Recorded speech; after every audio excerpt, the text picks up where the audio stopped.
grâce infinie. Merci pour ce don, Seigneur. Merci pour tes mains percées, lavé dans ton sang précieux. Je peux connaître ton amour et ton pardon. Qui est l'agneau assis sur le trône, couronné le roi du roi, tu règnes victorieux. Grand élevé, Jésus, Fils de Dieu, le chéri des cieux, crucifié. Digne es-tu, Seigneur, digne es-tu, Seigneur. Merci pour la croix, Seigneur. Merci pour le prix payé. Tu pris mon péché, ma honte, dans ton amour et dans ta grâce infinie. Merci pour ce don, Seigneur. Merci pour tes mains percées, lavé dans ton sang précieux. Je peux connaître ton amour et ton pardon. Digne est l'agneau assis sur le trône,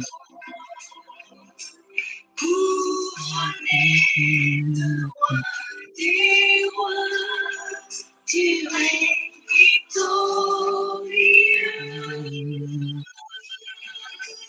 Grand élevé, Jésus, Fils de Dieu, le chéri des cieux, crucifié. Digne es-tu, Seigneur, digne es-tu, Seigneur,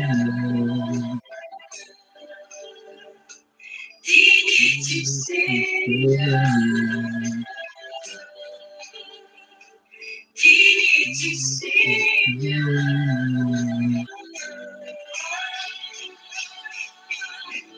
Digne est l'agneau assis sur le trône, couronné le roi du roi, tu règnes victorieux. Grand élevé, Jésus, Fils de Dieu, le chéri des cieux, crucifié.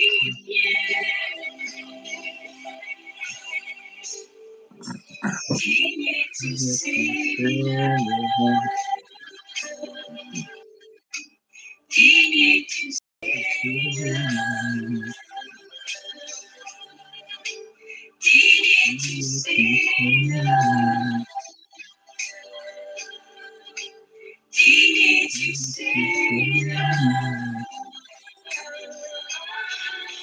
digne es-tu, Seigneur, digne es-tu, Seigneur.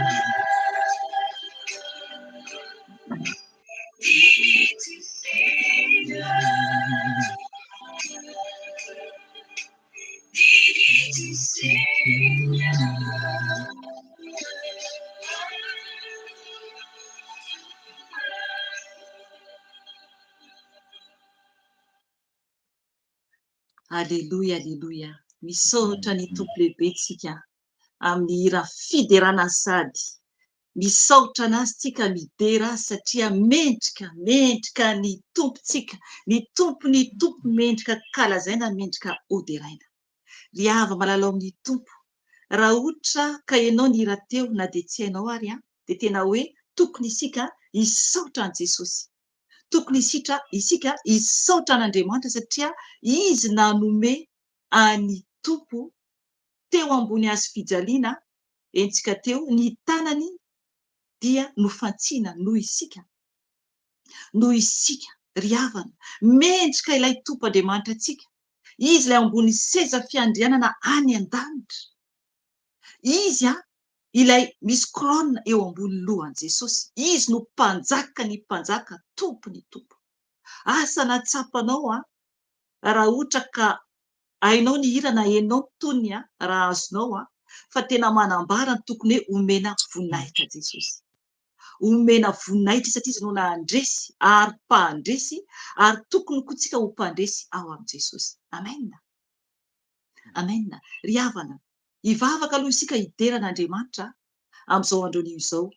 Dia faly izay menadà miarahaba anareo amin'an'i Jesosy Tompo anio sabata fa 30 ny volana aogositra 2025. Dia hivavaka aloha isika hidera azy araka ny hira teo ankalazan'Andriamanitra isika. Hideran'Andriamanitra isika, dia aorian'izay isika andray teny ho fibebahana zany. Dia aorian'izay dia androaka ny fanahy ratsy rehetra isika. Dia aorian'izay isika angataka ny fanahy masina, dia ezokerika evangelista izy no hitondra ny teny fampahirizana. Dia okanao hiomana raha mbola tsy nandrain' Jesosy ho tompo sy mpamonjy ny fiainanao. Raiso Jesosy ho tompo sy mpamonjy ny fiainanao satria ho avy izy ary tsy fantatrao ny andro na ny ora hialanao ety ambony tany. Tsy fantatrao zany ary tsy fantatro koa izany. Ka tokony hiomana fotsika, hiaona, tsy maintsy hiaona am' Jesosy isika. Tsy maintsy hiaona amin'Andriamanitra isika. Ka sao sanatria raha tsy vita fihavanana am' Jesosy isika amin'Andriamanitra, dia any amin'ny eny no ahita azy andalo, ahitan' Jesosy andalo. Zava-doza toko, zava-doza izany. Ka dia mbola misy ny fotoana ahafahantsika mivory toy izao mivavaka, dia araraoty manatona an' Jesosy. Fahazavariana fotsiny ihany. Raiso ny andraikitra anao ianao izay manatrika mijery anay. Raiso ny andraikitra anao natrehan' Jesosy satria ny tompo mahita anao, izay tsy mahita anao. Dia raiso ny andraikitra anao tena hoe manantona ny tompo anao satria fotoana izao toko satria efa be zavatra miseho eran-tany. Ka hivavaka isika hidera azy, ankalaza azy, anaja azy, anasa ny tompo hiaraka amintsika amin'ny toerana misy antsika tsirairay avy, hiainao antsika izy raha tena vavaka marina tokoa isika, mba ho hamindrany fo isika zanak'olombelona. Itsika mila an' Jesosy. Jesosy tia antsika, namonjy antsika izy, fa itsika tena mila an' Jesosy tsika amin'ity fiainana ity. Mila anazy tsika eto an-tany ka hatrany an-danitra, mila azy isika. Ka hivavaka isika, asandrato ny feonao ho an'Andriamanitra, dia raha izy ankalazao izy. Vavaka isika tompo. Jesosy Tompo, misaotra anao, midera mankalazanao Jesosy satria tsara ianao. Mendrika omem-boninahitra satria tokony nandresy ny fahafatesana ianao, izay fahavalo farany noresena zany Jesosy noresenao izany. Jesosy malala ianao no Andriamanitra lehibe, ianao ilay mendrika hoderaina, mendrika ianao Jesosy satria ianao no namonjy anay. Ka misaotra anao Jesosy ny amin'ny fotoana mbola ahafahanay eran-tany mivory toy izao, mivavaka, miantso anao, hibebaka eo anatrehanao ary azo teny ihany koa ampaherenay. Jesosy tsy mendrika izahay, nefa mbola nofidinao ho isan'ny zanakao ary koa mbola hareny ny teninao. Tompo, atreo izahay, amboary izay tsiraray avy, sokafo ny masom-panahy tsiraray avy, mba tena hiaona aminao Jesosy, mba tena ahitanao Jesosy ny fanahy tsiraray avy. Satria Tompo, ho avy ianao hitsara ny tany, hitsarana zanak'olombelona ka mangataka aminao Jesosy manasa anao izay atreo zao fotoana izao atreo ny tsiraray avy oka ianao tompo hanongirana ny sofinao iainy ny fitaraina ny tsiraray avy ka manasanao Jesosy mitongava tompo mitongava Jesosy amin'ny tokantrano na amin'ny toerana misy ny tsiraray avy Jesosy amin'izao ora sy fotoana izao mangataka koa ny fanahy masinao oka ianao fanahy masina ampiteny anay oka ianao hiasa koa amin'ny tsiraray avy anokatra ny masom-panahy ny tsiraray avy tena andray ary ankatoanao satria ianao ilay Andriamanitra lehibe indrindra tsara indrindra ka petraka aminao Jesosy izany vavaka izany mba ho vonaitrao Jesosy malalao satria ianao no Andriamanitra ianao lehibe indrindra ka misaotra tompo aleluia aleluia amen amen ny ten'Andriamanitra izay bebantsika anio zany dia teny izay fanentina tamin'ny toandro izany tao anatin'ny gropy satria efa niteny any Zokerika teto nisy fotoana efa niteny any Indronga Ambanizay raha tsy diso aho koa satria amin'izao zany fotoana zao dia efa nanomboka zany izahay ao amin'ny gropy WhatsApp mivavaka zany isaky ny sabata ihany koa manasanao raha ohatra ka maniry ianao ary hivavaka aminay en vidéo zany io tena fiarahavavaka mihitsy zany ny rahantsika rehetra zany ao amin'ny WhatsApp zany fa mila zany ianareo mikontakte anah aloha manoratra ato amin'ny ambany vidéo zany na koa anatin'ny description dia azafady anatin'ny description numéro telefona dia afaka ianareo mandefa email amiko na koa zany tonga dia manoratra amin'ny WhatsApp zany dia ho hitako raha ohatra mangetahita ianao no hiara hivavaka aminay zany na koa hoe zavatra hafa ohatra hoe atao délivrance na ohatra zany ny tompo zany manafaka fa antsika tsiraray avy zany no fanirina no afaka dia ny ten'Andriamanitra hoetiko eto zany dia araka teneniko hoe nentina teo amin'ny fotoana zany izay niarahana tamin'ny rehetra zany tao amin'ny ho avy Jesosy anatin'ny gropy zany tamin'ny toandro teo zany dia isaorana ny tompo satria tena hoe lehibe ny tompo Andriamanitra tena mirakla izy mirakla ny tompo dia isaorana azy kanefa tena hoe mirakla koa Jesosy amin'ny fiainanao riavana izy mihitsy ilay fahagagana izy ilay mirakla Jesosy izy ilay fahagagana fa tsy akory ny olona manao fahagagana tsy ny olombelona fa Jesosy no ilay fahagagana ka ho raisitsika ny teny ao boky Isaia 45 io zany no ibebahantsika tsy ho vakintsika manontolo io fa misy verset tsika dia misy zany ny tsy ho raisitsika zany dia homaninao sady koa ny ao amin'ny bokin'ny Jaona 7 andiny fa 1:30 izay ndraso aloha mariniko kely any Jaona 7 andiny fa 1:30 fa ny ho vakintsika aloha dia ao amin'ny Isaia 45 andiny voalohany ka hatramin'ny faharoa dia ho raisitsika koa ny andiny fahaenina ka hatramin'ny fahafito izay zany no ho raisitsika zany dia ho vakintsika ny teny amin'ny anaran'i Jesosy tompo Isaia 45 andiny voalohany ka hatramin'ny faharoa dia andiny fahaenina ka hatramin'ny fahafito hoy ny titra ato amin'ny baiboliko hoe misy aloha soratra eto hoe fizarana fahatelo dia koa ny titra hoe trano fivavahana ho an'ny firenena rehetra andiny voalohany izao no lazain'ny tompo tandremo ny rariny ary manaova ny marina fa efa madiva ho tonga ny fahamonjeko ary efa iseho ny fahamarinako sambatra ny zanak'olombelona izay manao izany ary ny zanak'olona izay mitana izany dia izay mitandrina ny sabata ka tsy manamavo azy sady miaro ny tanany tsy anao izay ratsy akory andiny fahaenina ary ny hafa firenena izay manaiky ho any tompo mba hanompo azy sy ho tiany anaran'ny tompo mba ho mpanompony dia izay rehetra mitandrina ny sabata ka tsy manamavo azy sady mitana ny fanekeko dia hoentiko ho any amin'ny tendrombohitro masina ka ampifaliako ao amin'ny tranoko fivavahana ny fanatitra dorana manontolo antolony sy ny fanatiny hafa alatsadra dia ankasitrahana eo ambonin'ny alitara satria ny tranoko atao hoe trano fivavahana ho an'ny firenena rehetra. Amen. Aleloia, aleloia. Ry havana, io teny io no nomeny fanahy masina.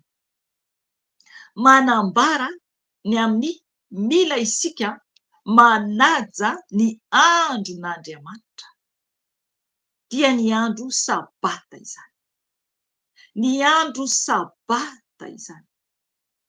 Ao amin'ny didy 10, Exodosy 20, dia efa manambara ny andro sabata ihany koa.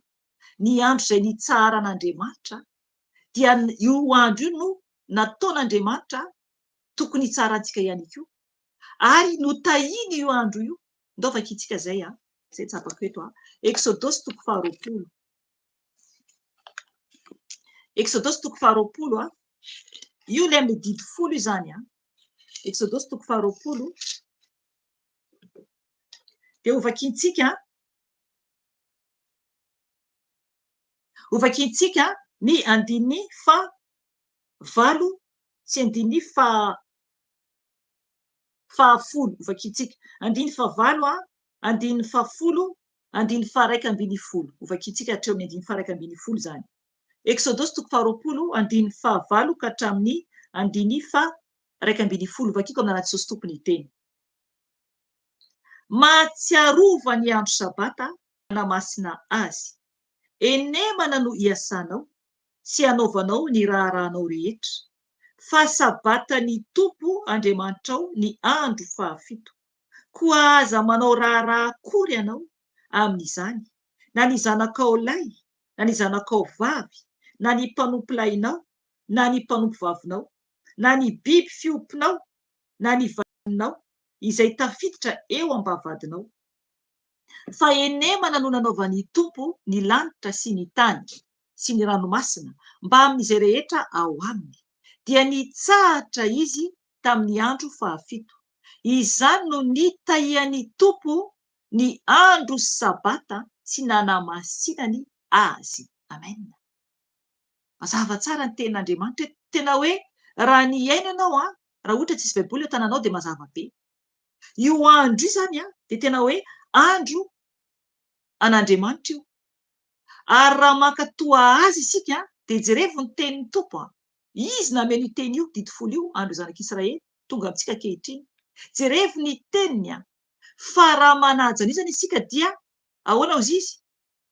Dia ho tahiny zany satria hozy izy any amin'ny andiny farany hoe izany no nitahiany Tompo ny andro 7 sy nanamasinany azy. Amen. Notahiny io andro io, izany hoe raha manaja azy tsika amin'ny andro 7 dia io andro io zany dia tena hoe mazava tsara hoe andro notahian'Andriamanitra ny andro sabata anio zany. Notahian'Andriamanitra ny andro io. Ka raha mankatoa azy isika dia tahiny Tompo isika.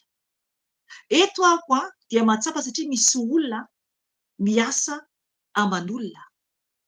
Misy zao tao anaty gropy any amin'ny tany hafa izy ireo dia any amin'ny tany hafa zany ilay mpanompon'Andriamanitra koa satria efa ao amin'i Jesosy koa izy dia izy miasa any aman'olona, miasa ao an-tranon'olona, tsy any Madagasikara. Dia tsy afaka izy no hoe andà zany, kanefa ny afaka izy miaino ny vavaka izay rahana eo na sabata ary. Raha ohatra ka hoe miasa aman'olona ianao, misy atonareo satria efa fantako izay zavatra izay tsy iray na roa ianareo. Raha ohatra miasa aman'olona ianao dia mahereza rehefa afaka mihaino ianao na hoe miasa ianao ao dia ny Tompo mahita an'io. Fa ho avy ny fotoana anafahany Tompo anao amin'izay plasy misy anao izay. Amen. Ahafahanao manompo ny Tompo 100% amin'ny andro izay nataony ho nitahiny antsika zany. Satria andro ny fitahiana zany io sabata io any Tompo io. Ka raha mitsahatra zany isika manaja an'io andro io dia mahafaly ny Tompo izay. Manazava mihitsy ny tenin'Andriamanitra eto ny Tompo nameny teny mazava tsara mihitsy ny teny fa enemana no iasanao. Efa nomeny enin'andro anie tsika, enin'andro anaovana ny asa aman-draikitra rehetrarehetra. Dia ny andro fahafito kosa zany dia tena hoe andro fitsaharana. Andro fitsaharana. Ny ao amin'ny ny ataon'ny avy Jesosy ny tompo no nibaiko tamin'izay tany amin'ny toby dia niteny mihitsy ny tompo hoe io andro sabata io dia mifadianina saiky mihitsy zany hoe sady tsy misakafo no tsy misotro rano apartirany minuit zany, apartirany amin'ny 12 alina zany hoe ny zoma ifoany sabata. Ny tompo zany no mibaiko mihitsy an'izay hoe tsy misakafo ary tsy misotro rano ny sabata zany, mandra-pahavitany fotoam-bavaka. Ry havana tena hoe omeny tompo hery ary zara tena hoe matsapa amin'izaho manokana na vita raha fotoam-bavaka dia tena hoe tsy mbola mieritreritra sakafo izany fa tena hoe mbola hoe eo zany le herin'ny fifanahy. Nisy fotoana izay tany amin'ny toby tsy haiko fa tiany tompo ambara eto ilay izy nisy fotoana tany amin'ny toby fotoam-bavaka indray asabata dia izay tamin'io araka ny nambarako teo hoe saiky zany sady tsy misotro rano no tsy misakafo zany dia nanomboka zany fotoam-bavaka tao mivavaka no teo akaikaiky ny fiandohana teo amin'ny fandroana devoly teo eo tonga dia nisy olona nietsika zany devoly le olona. Tamin'izay fotoana izay hitako mihitsy zany ilay dragona nandalo teo akaikiko anatin'ny fahitana io. Hitako ilay izy nandalo teo akaikiko efa nataoko témoignage teto izay raha ohatra ka tsy diso izay dia hitako amin'ilay miankohaka mivavaka io zany le mangataka famindram-po amin'i Jesosy alohan'ny ndroaka devoly izay ohatrohatr'izay izy satria fa tamin'ny taona lasa dia tsy tadidiko firy dia hitako zao mihitsy ilay dragona mandalo. Ry havana tena raha ohatra ianao ka hoe kely finoana dia atahotra ianao fa za moa tsisy tahotra satria tena ilay fanahy ny tompony ao amintsika ka tokony tsy atahotra isika, tsy atahotra isika satria ny tompo ao amintsika. Izako miankohaka eo ambany eo mivavaka eo dia mandalo eo akaikiko ilay izy hitako mamindra heveriny fa tsy hitako angambany izy io, tsy hitany fanahiko moa zany, hitany fanahiko mamindra izy maintimainty be dia hitako ilay tongony mamindra zany ilay tongony ngeza be anankiroa iny mamindra tena hoe mamindra eo akaiky eo dia hitako zany eo akaikaiky ny tapany vatany io zany satria avo be tsy izy avo be ilay izy fa ny amin'ny lohany tsy hitako fa eo amin'ilay tapany vatany zany no hitako dia mamindra izy dia ny avy eo dia tonga moa za dia niteny tamin'ny mpanao délivrance hoe mila mandroaka devoly tsika fa atsapako zany hoe teo akaiky teo izy dia fara moa nampahafantariny tompo hoe io zany le olona tonga dia nasehoan'ny fanahy masina hoe io le olona dia izay zavatra izay nitoy ny délivrance.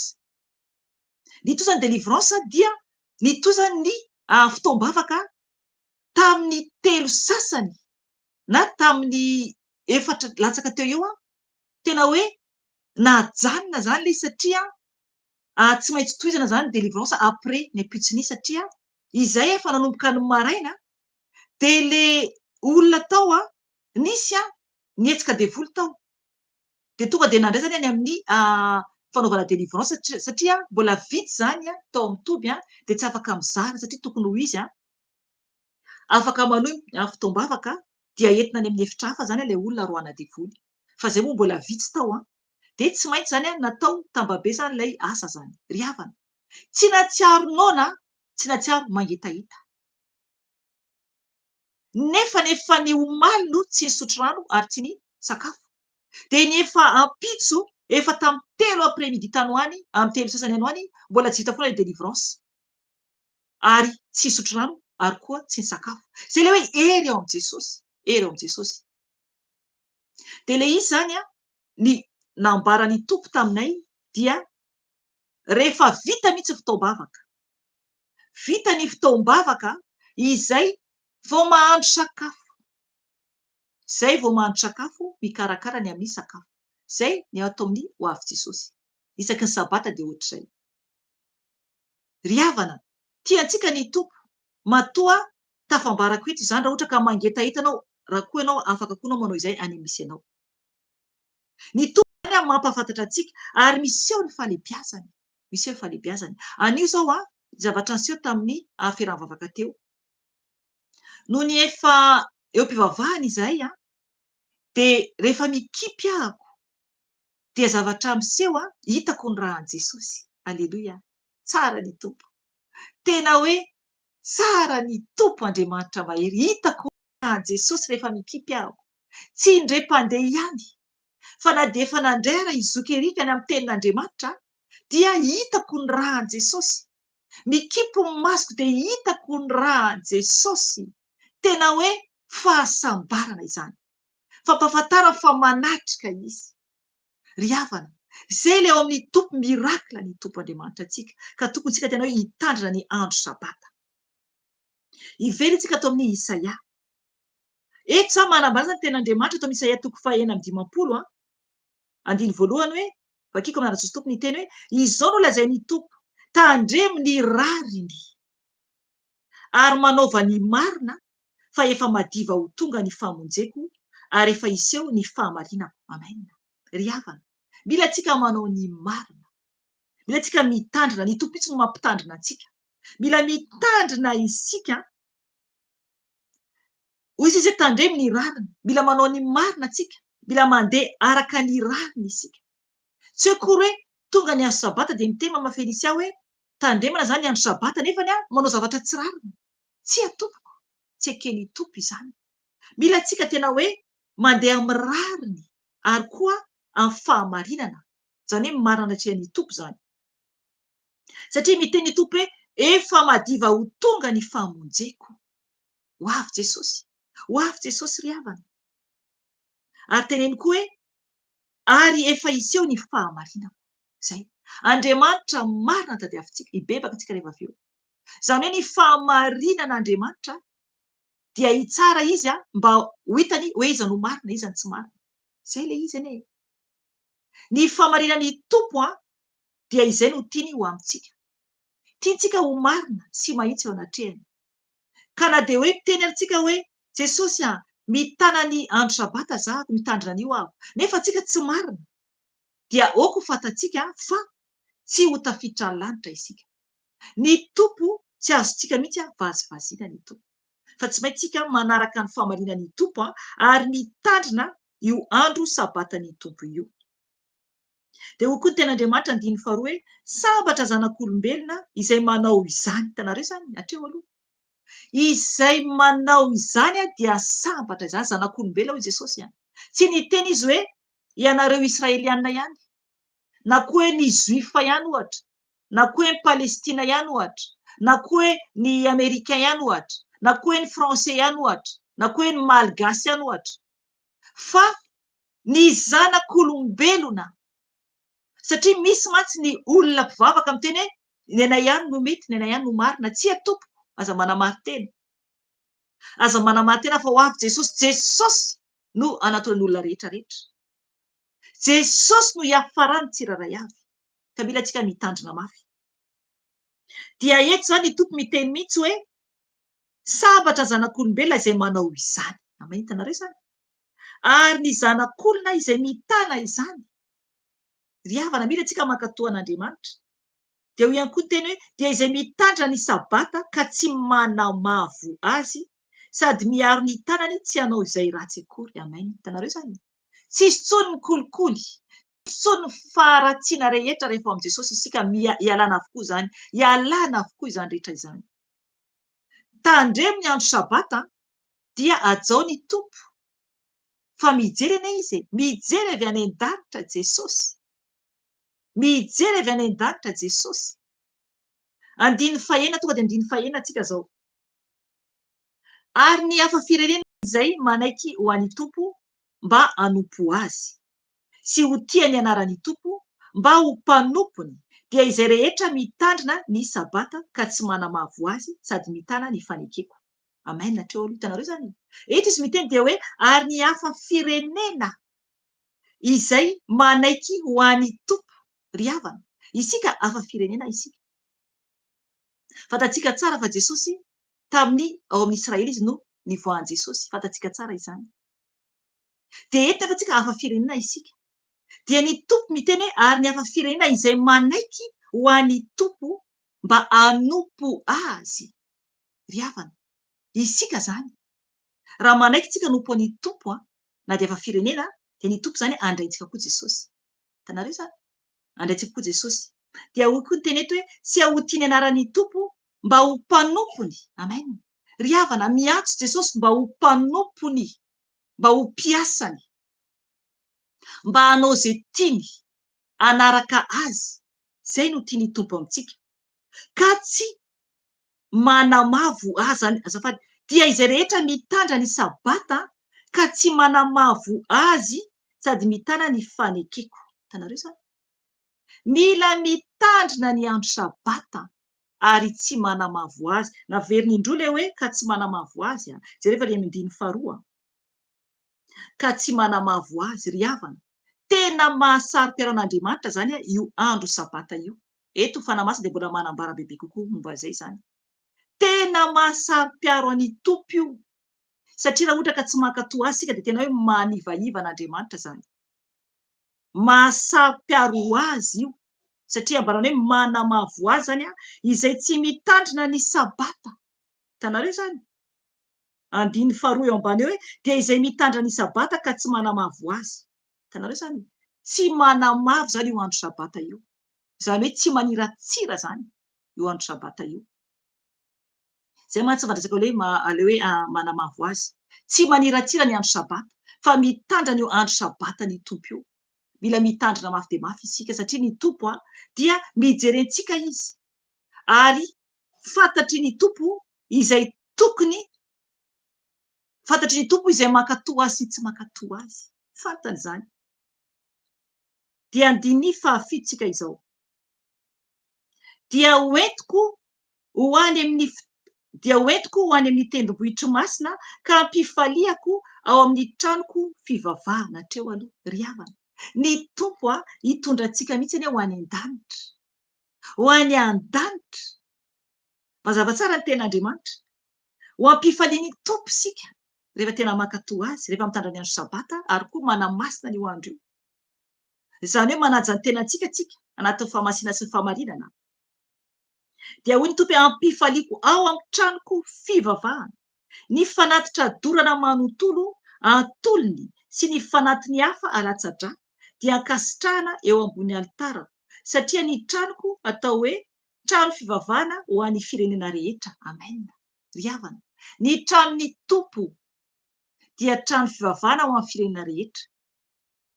Ny fanatitra ambaran'ny ten'Andriamanitra eto dia raha ohatra ka tsy manam-bola ianao, tsy manana omena ianao, dia enao vatanao anie no fanatitra ho an' Jesosy. Zay no mahatonga azy teny ery ambony hoe ho mpanompony. Ry havana, isika olombelona no fanatitra voalohany ho an'ny tompo. Isika no ihira idera azy, isika no ankalaza azy, isika no anambara falebiazan'ny tompo. Zay le fanatitra ny tenanao aloha. Dia rehefa omeny tompo anao na kely ary dia afaka manome, dia manomeza ho an'ny tompo. Izany hoe ho an'ny tompo zany tsy ho an'olona manam-bola be koa no omenao, fa ho an'ny mahantra. Omeo ny mahantra, ampitafio. Raha ohatra tsy hisy vola ianao, ohatra akanjo be dia be nanao dia omeo akanjo ny mahantra. Ry havana, ny tompo miantso antsika hankatoa azy ary tena hoe hiala amin'ny faharatsiana rehetra. Atao tsika any amin'ny jaona toko 7 dia hibebaka antsika rehefa avy eo. Jaona toko 7 andimy paraka amin'ny 30. Hoy ny teny tompo ito amin'ny anarany: fantatsika fa Andriamanitra tsy mihaino ny mpanota, fa izay mivavaka aminy sy manao ny sitrapony no henoiny. Amen. Ry havana, hitanareo zany, Andriamanitra tsy mihaino ny mpanota. Zany hoe na dia mitandra ny andro sabata isika araka teneniko teo, nefa mbola manota ihany dia tsy mihaino mihitsy ny tompo, tsy haino ny tompo. Zay fa tonga antsika mibebaka eto ary mangataka ny famindram-pony, satria ny tompo mamela izy nefa tsy verina amin'ny lotontsika indray avy eo. Tsy azo atao zany, tsy mety zany. Fa mila antsika tena hoe miala tanteraka mihitsy amin'ny faharatsiana rehetra. Eto mazava tsara ny ten'Andriamanitra hoe fantatsika fa Andriamanitra tsy mihaino ny mpanota, fa izay mivavaka aminy. Anareo zany, zay le teo le sabata, fa izay mivavaka aminy dia miampy io tsy mitsahatra hatreo sy manao ny sitrapony no henoiny. Amen.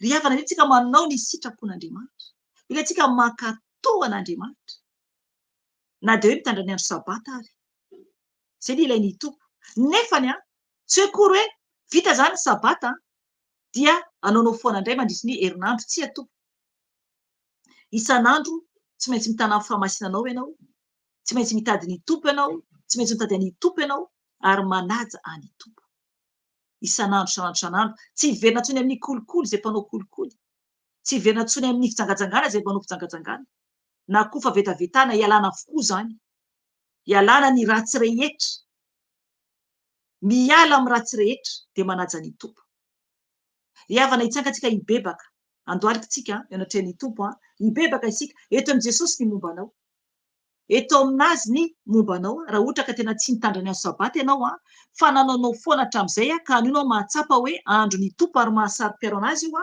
ary idirantsika ny an-danitra koa io rehefa tena manaja ny tompo tsika satria androny io andro ny tompo io ka tsy azontsika vazivazina satria ao anatin'ny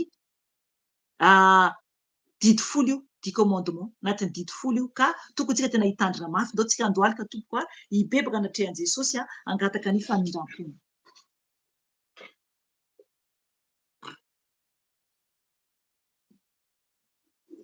mivavaka isika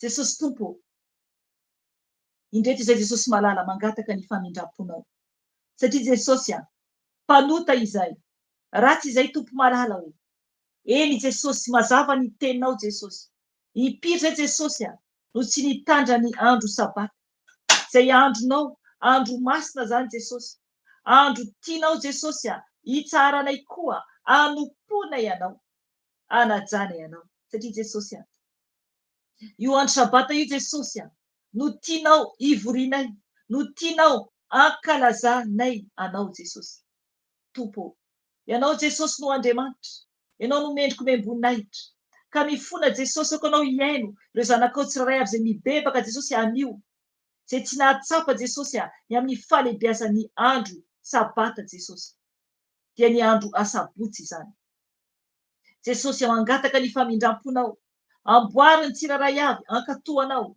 tsy anaonao foana Jesosy fa tena hitady ianao tokoa ary verina eo aminao Jesosy eo mamindra-fo sasao Jesosy amin'ny ranao izay satria voambara Jesosy tao na ny tanànay tompo dia voambara tompo ary koa Jesosy mila manao ny rariny izay mila mitandrina izay ary mandeha koa Jesosy amin'ny fahamarinana satria tompo Andriamanitra marina ianao Andriamanitra marina ianao Jesosy ka tsy tia ratsy ianao ka indreto zay tompo malala mifona aminao ny amin'ny tsy fanajana ianao tompo mamelany elokay mamindra-fo aminay sasao Jesosy amin'ny ranao zay tsiraray avy diovy tompo ny fisainanay Jesosy satria tompo izay dia mieritreritra foana zao tontolo izao fa tsy mieritreritra tompony ho anao tompo efa manana andro enina ny sasany Jesosy hiasany sy anaovan'izay rehetra ataony nefa ny tompo ny andro sabata Jesosy dia tsy hajainy ka raha ohatra tompo ka mibebaka aminao izy anio Jesosy dia anao hiaino azy ka anao hiaino azy Jesosy malalao ka mamindra-fo Jesosy amboary ny tsirairay avy avaozy ny tsirairay avy Jesosy mba homendrika eo anatrehanao satria tompo didy masina ho anay Jesosy izany andro sabata izany didy avy aminao zany Jesosy malala satria anatin'ny didy folo ka mamindra-fo Jesosy amboary ny tsirairay avy Jesosy ianao tokoa no hajaina ianao no tompoina ianao no ankalazaina Jesosy Jesosy sasao amin'ny ranao izay sasao koa ny masonay Jesosy ny fijerinay tompo mba hijery mahitsy eo anatrehanao mba hijery Jesosy izay sitrakao tompo ankatoanao anajanao Jesosy mamindra-fo aminay Jesosy malalao diovy koa Jesosy ny sofinay zay nirenesinay Jesosy malala sasao ny sofinay tompo oka ianao tompo hanala Jesosy izay tsy anao antin'ny sofinay sasao amin'ny ranao Jesosy tompo malalao ny vavanay koa vavanay miteny Jesosy oka ianao namboatra ny fiteninay tsirairay avy mba ho fiteny soa mandrakariva eo anatrehanao mba hadio tompo ny fiteninay mba hadio Jesosy ny lelanay amin'ny ranao diovy Jesosy amin'ny ranao izay ny ranao tompo raha sarobidy Jesosy raha masina sy mahery Jesosy tompo diovy Jesosy ny zanakao tsirairay avy eran-tany mamindra-fo Jesosy aminay tsirairay avy mangataka aminao Jesosy mangataka aminao Jesosy satria Andriamanitra mpamela heloka ianao Andriamanitra mpanafaka ianao ka mamindra-fo Jesosy Jesosy diovy koa ny tanànay izay voambara teo ny tanànay tompo izay olona mbola miasa foana na ny sabata raha Jesosy, ka tsy afaka Jesosy mandasatra Tompo ao am-piasana Jesosy. Tompo, mamindra fo ianao satria Tompo maro Jesosy ny mipetraka Jesosy amin'ny olona tompo miasa. Mamindra fo Jesosy mamindra fo amin'izy ireny. Diovy Jesosy ny tanan'izy ireo Jesosy diovy ny tanany tsirairay avy Jesosy ampaherezo.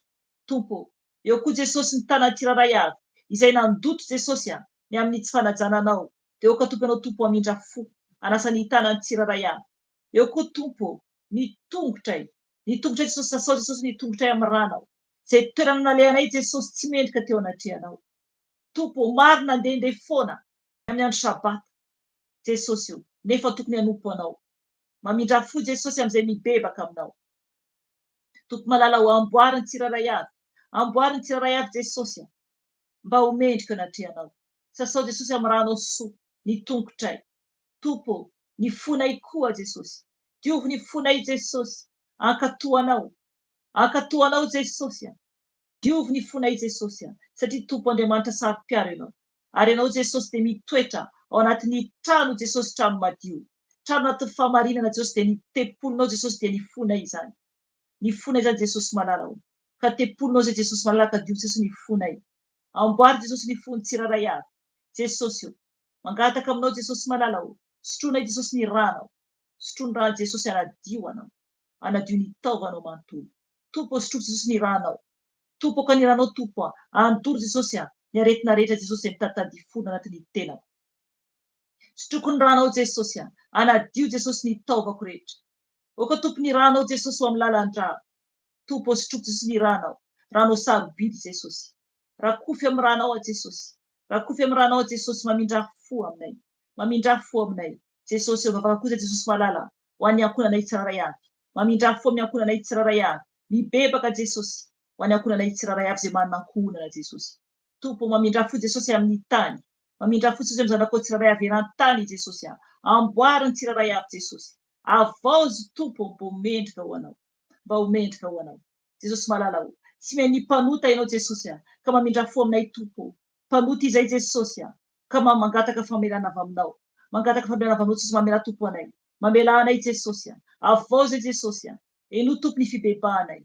Eno ny fibebahanay Jesosy satria tsy mahavita tena izay. Tsy mahavita tena izay. Jesosy malala ho. No nefa nitenero hainy devoly. Ka hitsanga zay Tompo androka ny asa fahavalo rehetra izay mitady hanafika anay. Ka raisina Jesosy ny hery sy fahefana Jesosy.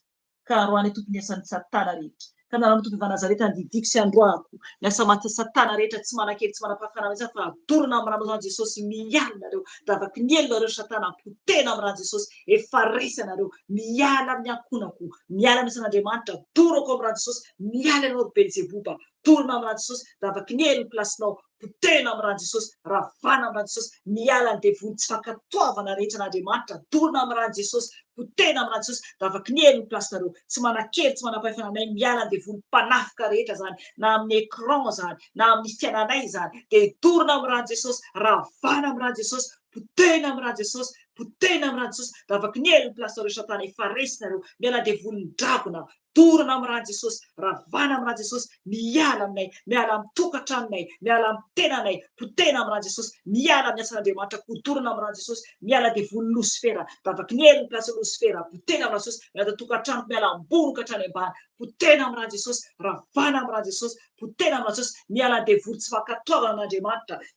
Devony ratsy rehetra izay mandany ten'Andriamanitra dia potena amin'ny rano Jesosy. Davaky ny elo plasinareo. Davaky ny elo plasinareo. Entina nareo tsy manaranaraka anay tsy mipetrapetaka aminay. Miala devony Jezebela. Potena amin'ny rano Jesosy. Ravana amin'ny rano Jesosy. Davaky ny elo plasinareo. Miala ny fofona maimbo rehetra. Ny produit rehetra izay tafitsotsoka tokantrano koa dia tsy manan-kely tsy manam-pahefana fa fody raiko amin'ny rano Jesosy.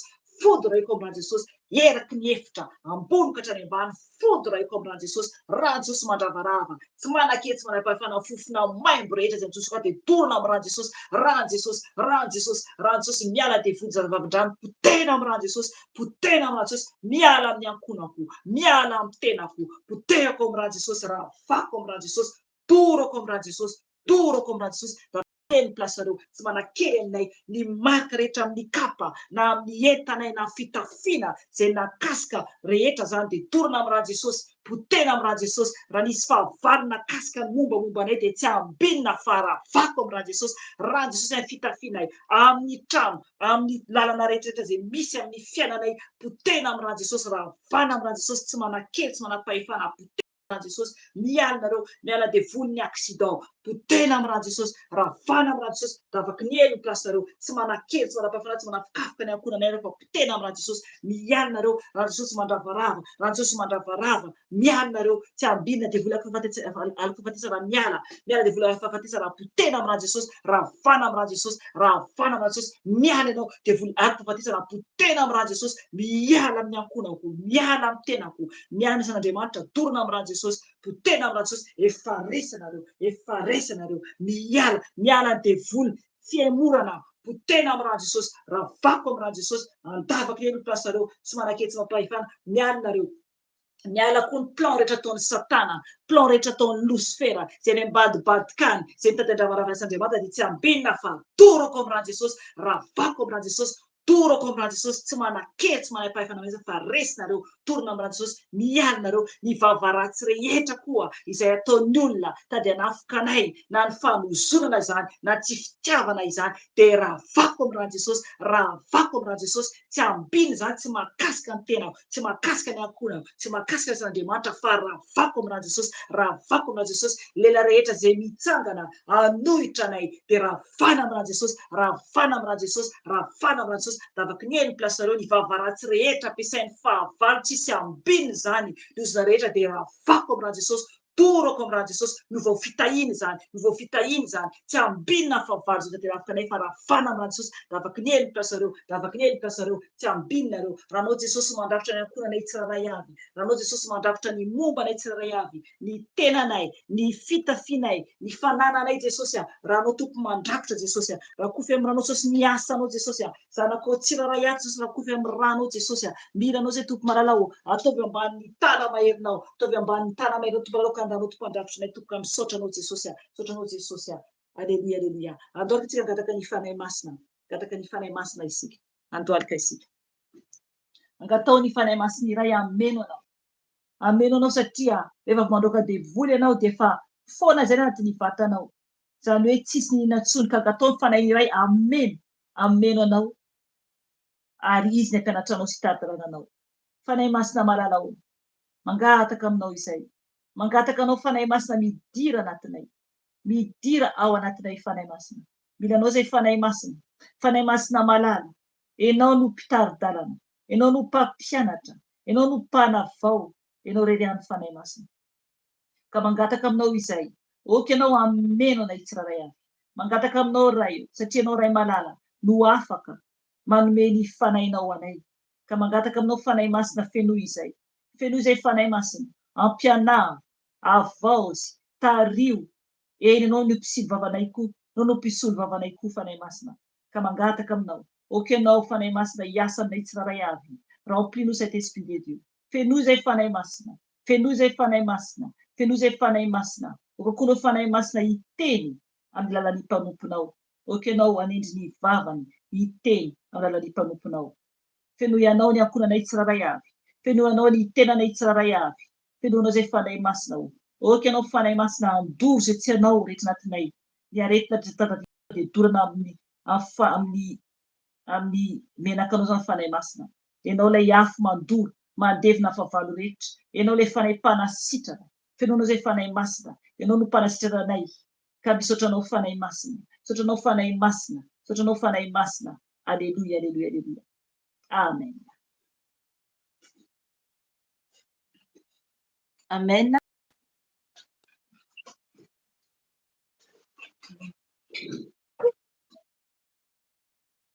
Amen. Amen. Aleluia.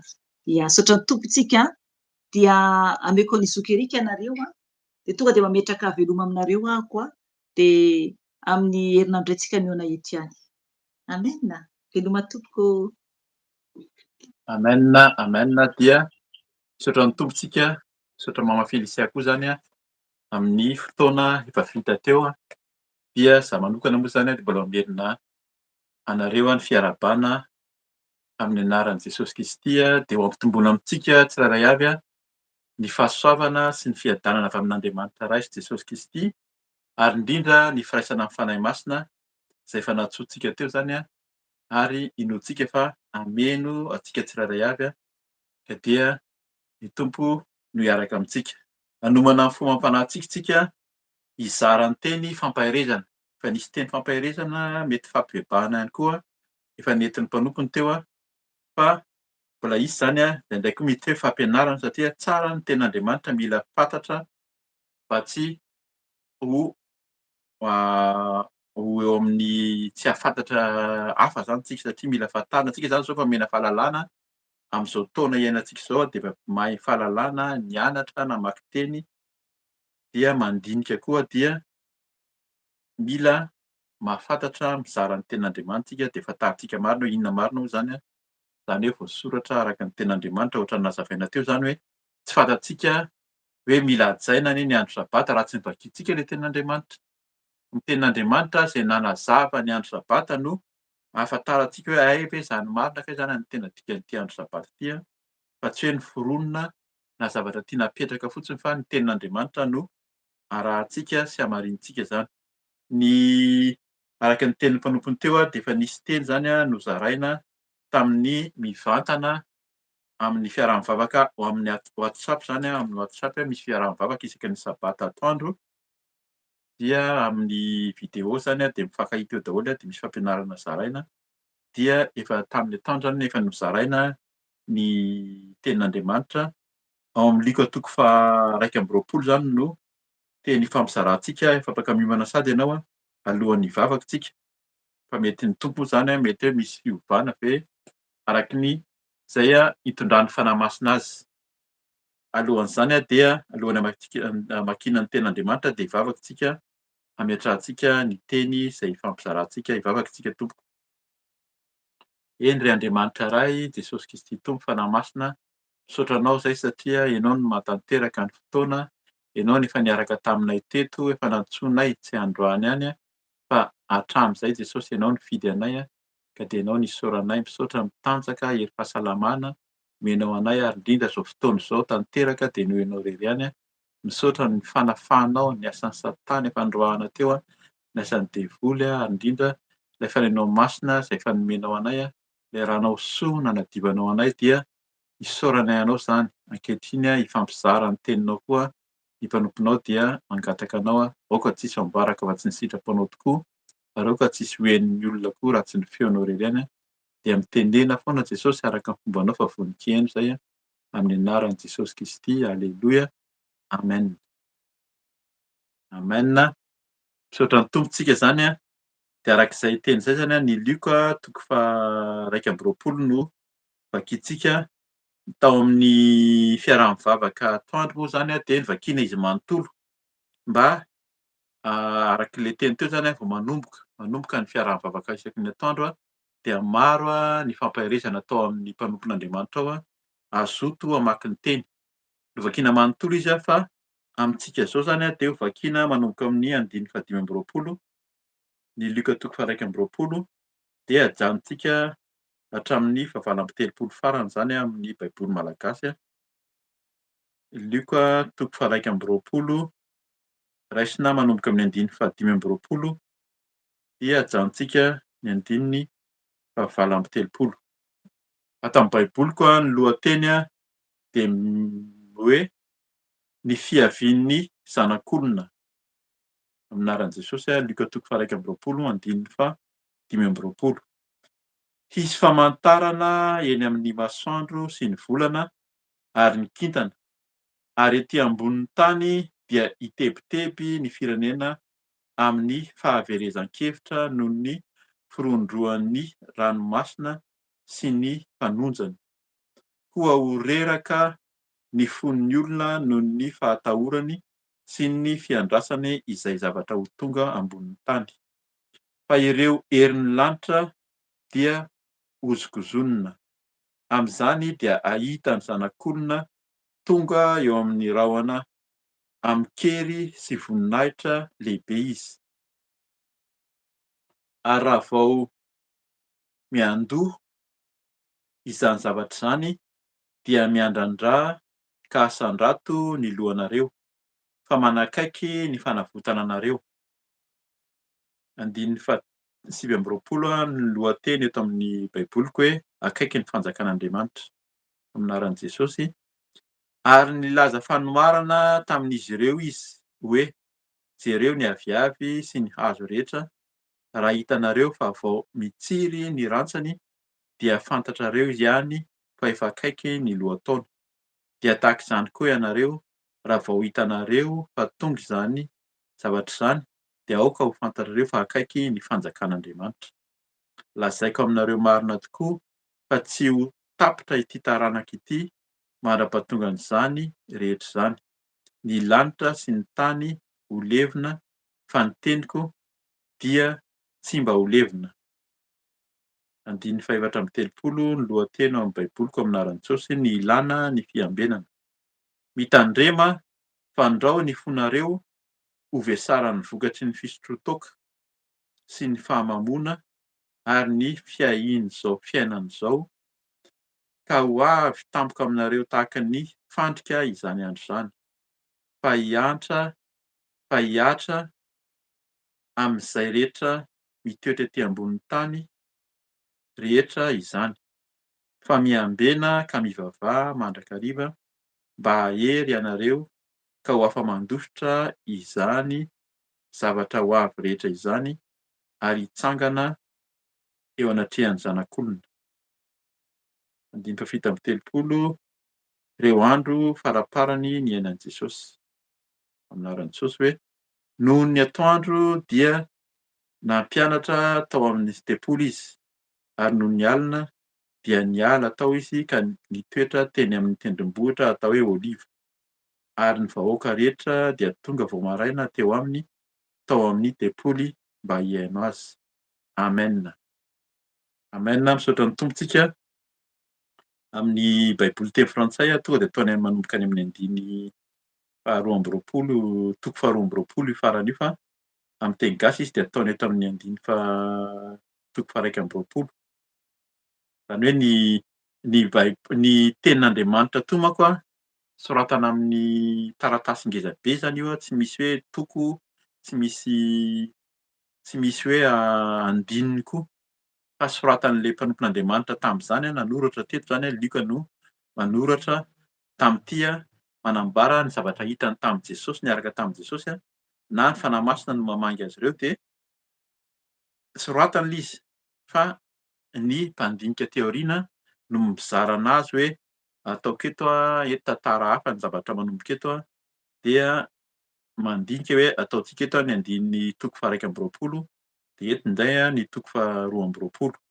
Zay mahatonga anazy hoe indraindray zany a araka ny baiboly indraindray a dia misy mifarana aloha, misy manomboka aoriana, ka zany a hazagaga isika raha mahita an'izany hoe fiovana kely zany indraindray arakaraky ny mpandika sy ny mpanoratra ny baiboly.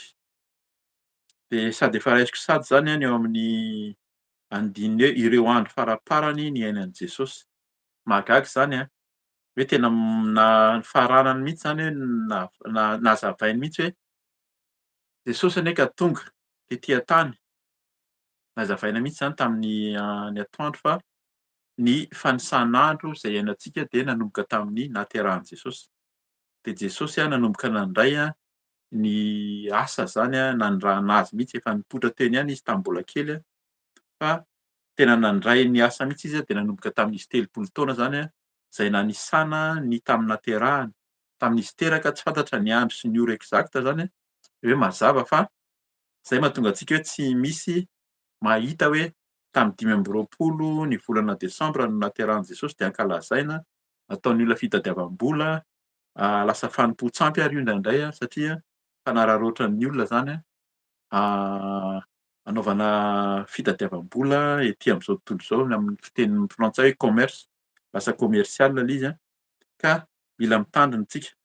Fa eto a dia miteny izy hoe tamin'ny andro faraparany ny ainany, zany hoe teo amin'ny telo amby 30 taona teo zany a no Jesosy a no efa nanao 3 taona izy nanao ny asa, nandritran'izy 30 taona izy nanomboka ny soratana, dia teo amin'ny 3 taona eo no efa nanafatrafatra izy tamin'ny mpianatra. Zany Jesosy mihitsy no miteny eto araky ny tantara zany dia Jesosy mihitsy no miteny hoe zao anie no zavatra hiseho amin'ny andro farany. Any amin'ny Matthieu 7:20 izy dia tena io no matetika ny tena ilazana rehefa hoe andro farany. Amin'izao iainantsika izao dia vitsy na tsy misy mihitsy, atao hoe vitsy angambany ny fiaraha-mivavaka na hoe fiangonana izay mitory ny hoe andro farany na hoe ho avy Jesosy. Hitantsika fa ary amin'ny lohatenin'ny 5:20 iverina any tsika avy eo dia miteny izy hoe ny fiavian'ny zanak'olona. Jesosy mihitsy no miteny hoe ho avy ny zanak'olona, iza moa ilay zanak'olona fa izy ihany. Fa fantana izy hoe andro faraparan'ny iainany, zany hoe ho samborina izy taonan'ity zany manomboka taonan'ny 120 io dia rehefa nijerena dia nanomboka nampianatra ny mpianatra izy ny amin'ny fanomanana ny Pasika zany raha mijery ny 2:20 ianao dia nanomboka ny samborina izy avy eo. Tao aorian'izy nandray ny fanasan'ny tompony niaraka tamin'ny mpianatra dia samboriny Jesosy dia izy nombonina tamin'ny hazofijaliana dia araka ny fanekempinoana, zany atao hoe fanekempinoana mila fantatsika zany nombonina tamin'ny hazofijaliana Jesosy dia maty ka nalevina, tena hoe nalevina mihitsy hitan'ny olona nefa dia nitsangana tamin'ny maty tamin'ny andro fahatelo. Rehefa nitsangana tamin'ny maty izy dia niakatra many an-danitra.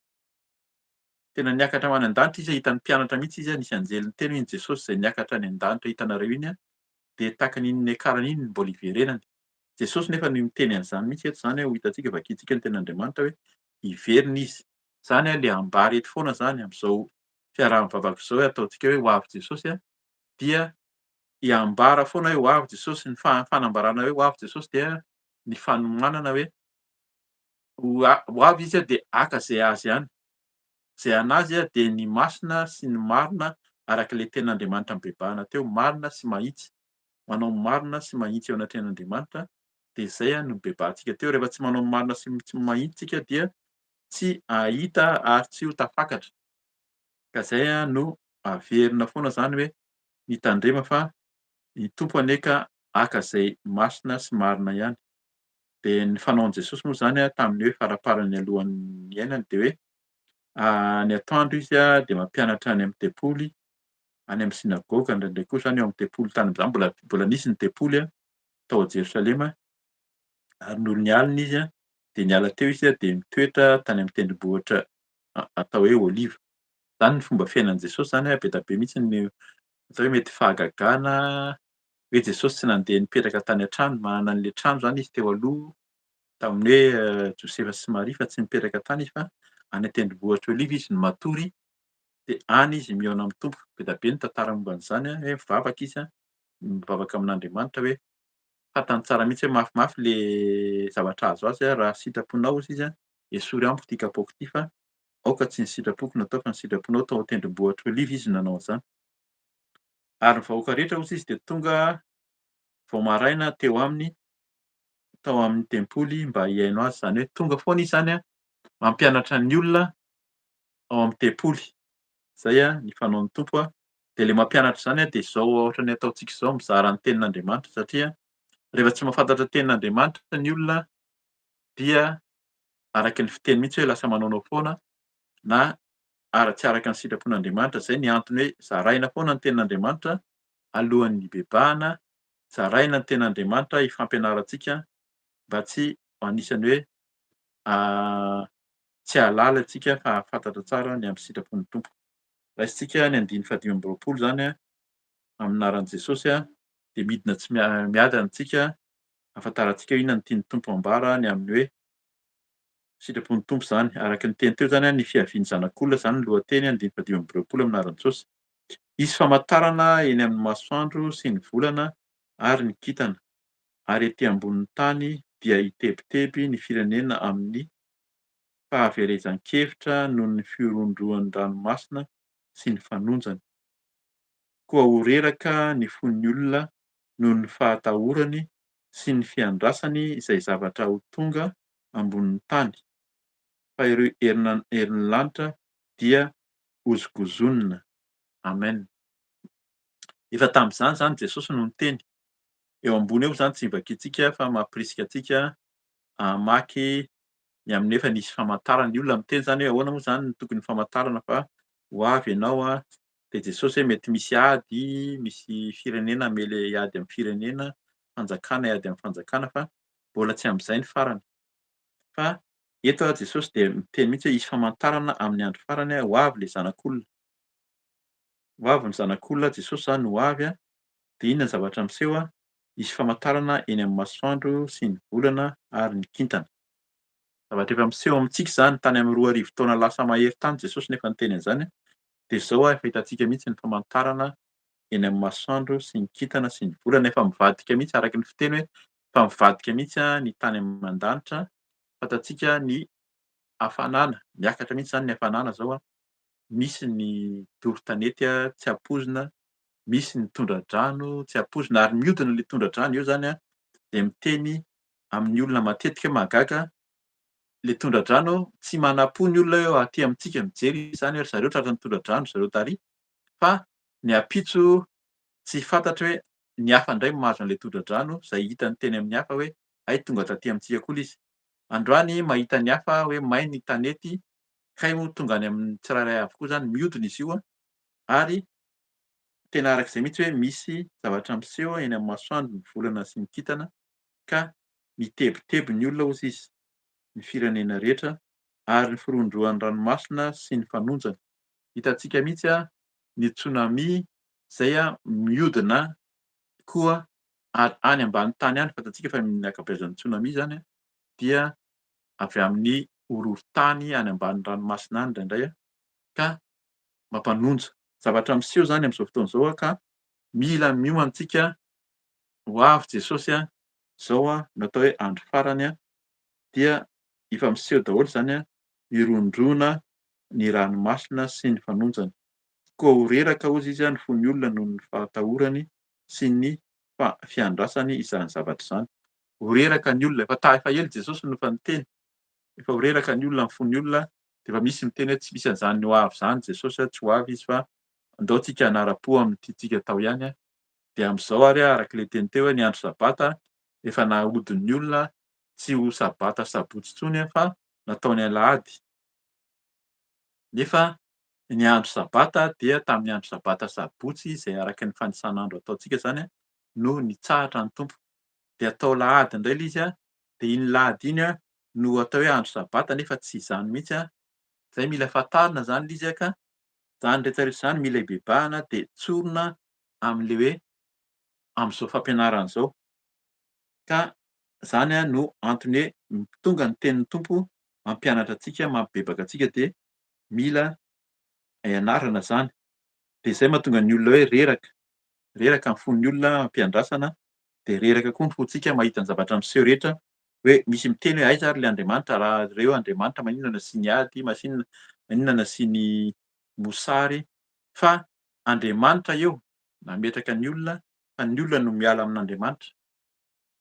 Fa raha mandray ianao mandray an'i Jesosy zay le hoe vavaka anao fanentanana avy eo raha vonona ianao handray an'i Jesosy satria mieritreritra hoe aiza ary zany le Andriamanitra satria be dia be ny loza, be dia be ny zavatra misy eran-tany fa ny olona no miala amin'Andriamanitra fa rehefa manana an'i Jesosy de tsy reraka intsony ny fo, tsy mitebotebo intsony ny fontsika fa tena miandry ampahantoniana fa ho avy Jesosy ka tsisy tahotra intsony ary ny tompo de mahita mihitsy rehefa mibebaka ianao mifono amin'i Jesosy de ataony araka ny teniny hoe ataoko hitan'ny olona ny mahasamihafa ny manompo sy ny tsy manompo ahy. Ka zay no antony hanolorantsika ny tenantsika amin'ny tompo de manompo anazy mankatoa arak'le teny teo zany fa tsy manamavo ny tenin'Andriamanitra ka zany mba ho tsapantsika zany.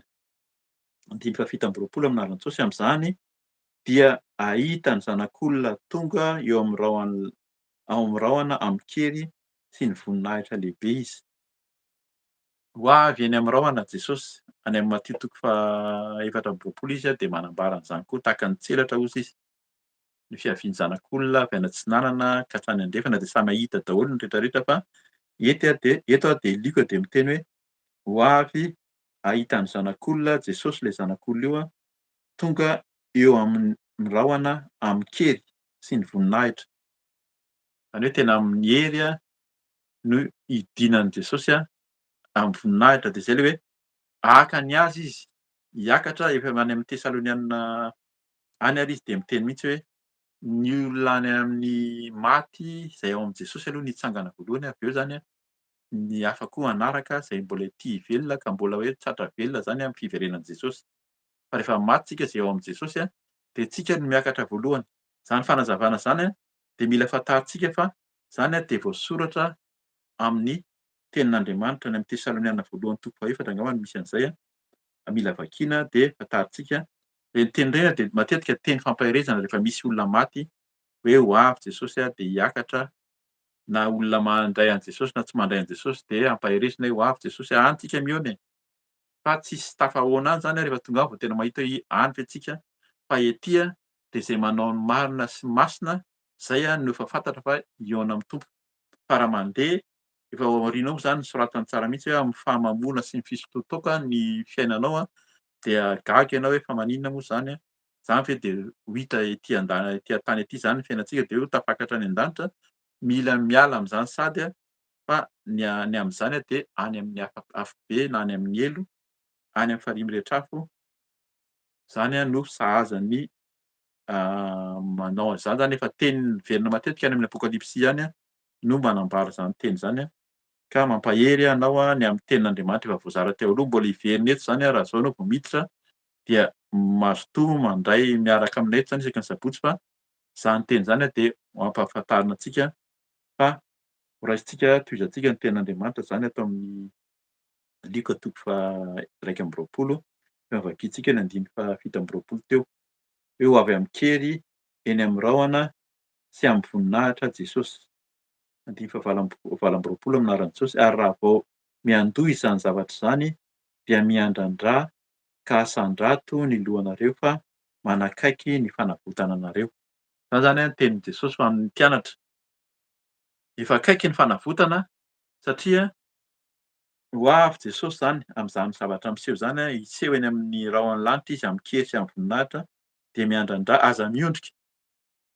Dikan'izany hoe miandrandrà zany aza miondrika, aza reraka, aza matahotra intsony zany ny olona matetika reraka satria tsy manana an' Jesosy de kivy reradreraka fa rehefa manana ny Tompo de miandrandra, miandrandra ny lanitra, mijery an'Andriamanitra any ambony any dia any izay natao hoe fiderana sy fivavahana, manandratra ny fontsika amin'Andriamanitra. Mila miandrandra foana tsika fa amin'izao zavatra miseho hitantsika zao zany tokony tsy ho atahotra, tokony tsy ho kivy amin'ny zavatra miseho eran-tany fa miandrandrà fa efa manakaiky ny fanavotana anareo. Dikan'izany ho avy Jesosy de handray antsika. Ny fanavotana zany de ny salut amin'ny teny frantsay na ny famonjena satria rehefa mandray an' Jesosy ianao zany tsy tokony hatahotra intsony fa efa akaiky mihitsy ny famonjena dia hiaona amin'ny Tompo any an-danitra any. De inona ny filazany azy horaisintsika amin'ny andiny faha-9 amby roapolo inona ary zany le famonjena amin'ny anaran'i Jesosy hoe ary nilaza fanoharana tamin'izy ireo izy hoe jereo ny aviavy sy ny hazo rehetra, raha hitanareo fa vao mitsiry ny rantsany dia fantatrareo ihany fa efa akaiky ny lohataona. Dia tahaka izany koa ianareo raha vao hitanareo fa tonga izany zavatra izany de aoka ho fantarareo fa akaiky ny fanjakan'Andriamanitra.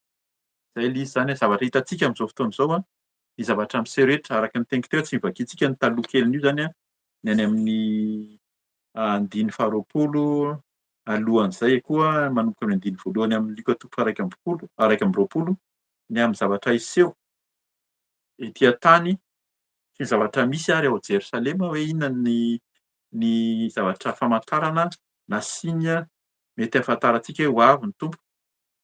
Fa azonao vakiana fa hisy ny ady, hisy ny hoe ho avy ny olona handray an'i Jerosalema. Zao zany ny ady, fantatsika tsara fa ady lehibe mihitsy eran-tany. Firenena kely tanàna kely sy firenena kely ny Israely sy ny ao Jerosalema ao Gaza ao zany kanefa de io mihitsy no fototry ny resaka eran-tany. Na ny Eoropeanina de miady hevitra inona no ataontsika, iza no ampitsika, ny Palestinianina ve sa ny Israelianina lasa ady hevitra de ny olona samy miady hevitra de samy mamoaka ny heviny lasa ady mihitsy. Fa midika izany fa firenena kely fa ao no ivon'ny fiainan'ny zanak'olombelona satria ao Jesosy, tao Jesosy no teraka ary tao izy no niakatra any an-danitra de ao izy niverina. Ao le antsoina hoe Jerosalema vaovao zay narotsak'Andriamanitra avy any an-danitra any, any amin'ny apokalipsy koa izy no efa miteny an'izany. Dia ino izy efa akaiky ny fanjakan'Andriamanitra, tsika mahita ny zavatra miseho. Fantatsika fa rehefa misy zavatra miseho miova ny ino moa izy teo, ny zavaboary zany dia fantatsika fa tapitra ny ririnina dia ho avy ny lohataona dia hisy ny vokatra.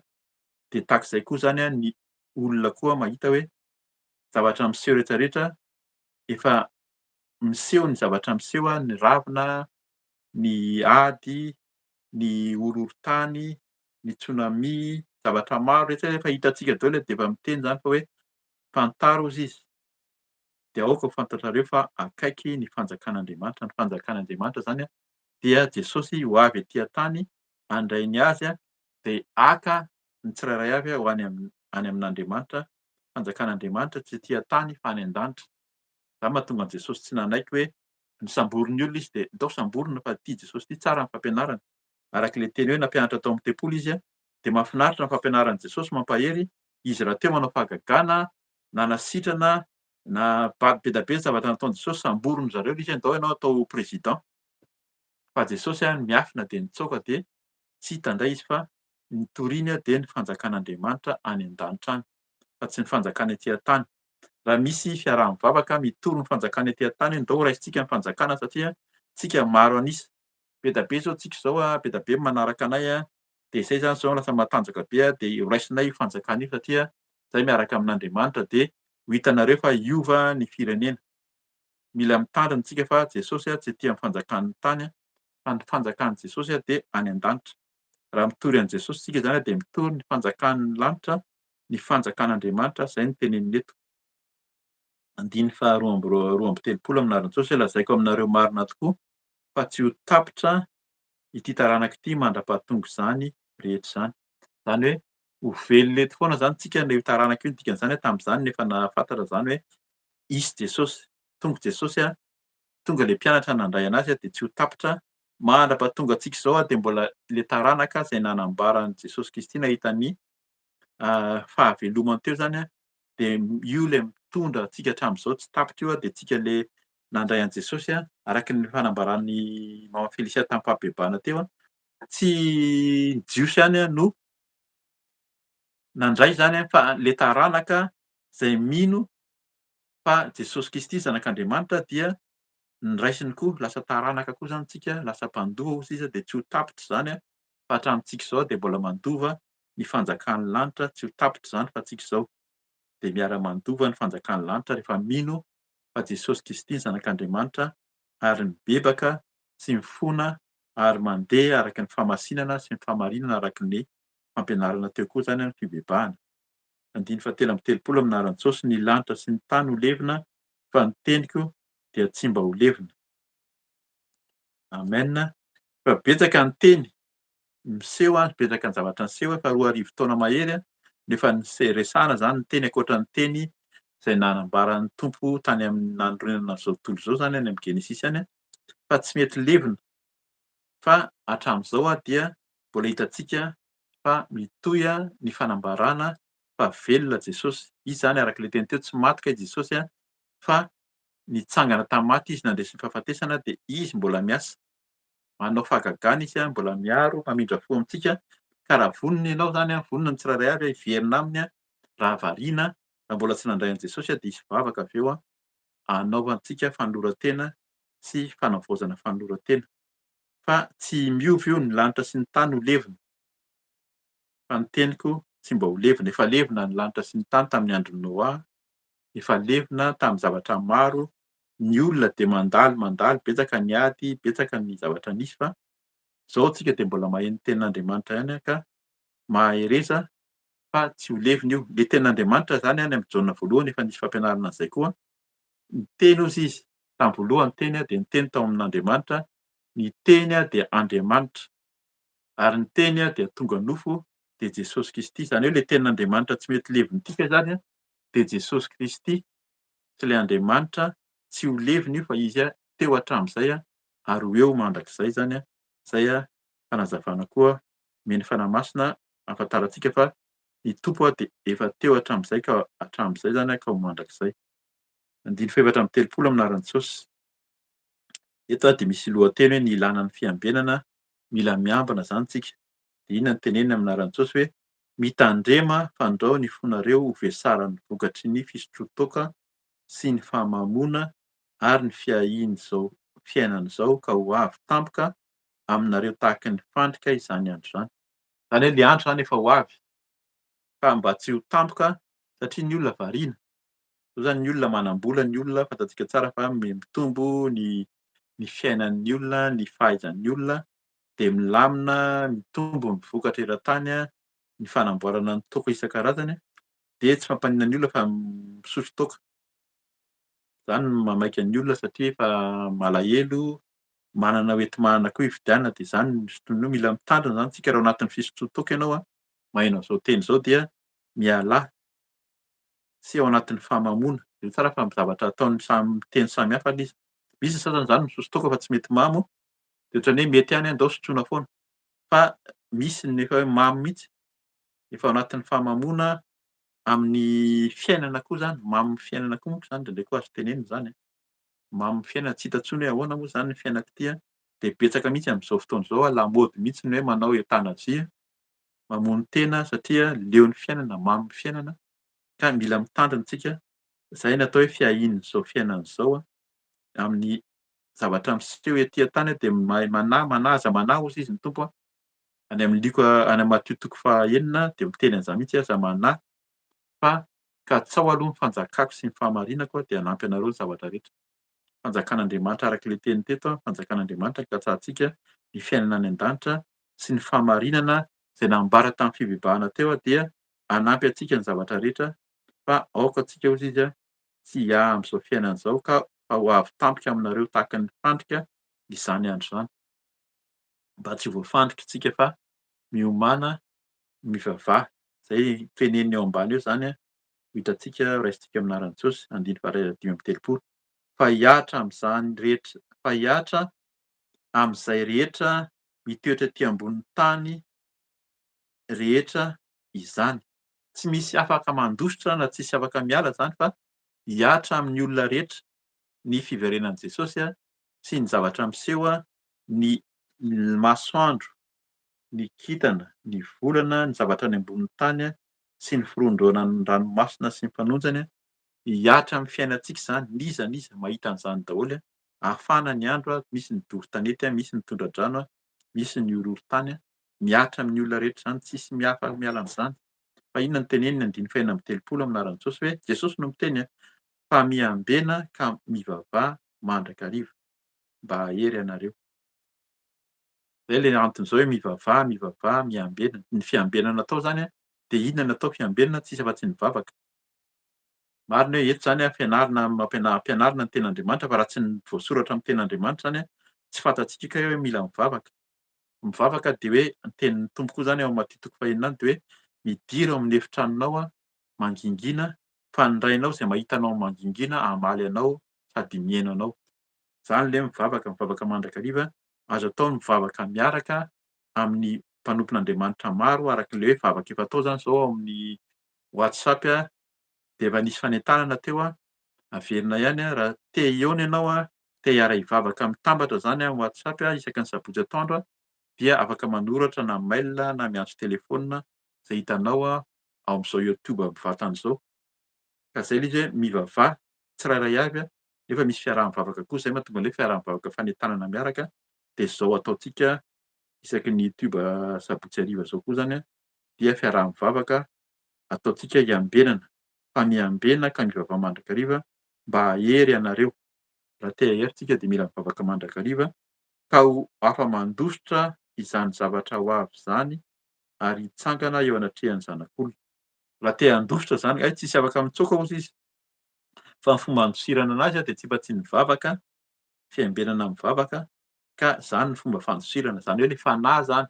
Ny vatana mety tsy afaka mandositra fa ny fanahintsika de ho afaka mandositra eo amin'ny Tompo any an-danitra any. Zany mahatonga anazy miteny hoe ka ary hitsangana eo anatrehan'ny zanak'olona. Ahoana moa zany ny ahafahantsika mitsangana amin'ny vatantsika eo amin'izao fa le fanahintsika miomana eo amin'Andriamanitra any an-danitra any zany no hitsangana. Jesosy de efa any an-danitra any izy zany eo ankavanan'Andriamanitra hozy izy zay mipetraka ao amin'ny seza fiandrianana ny Tompo any an-danitra any.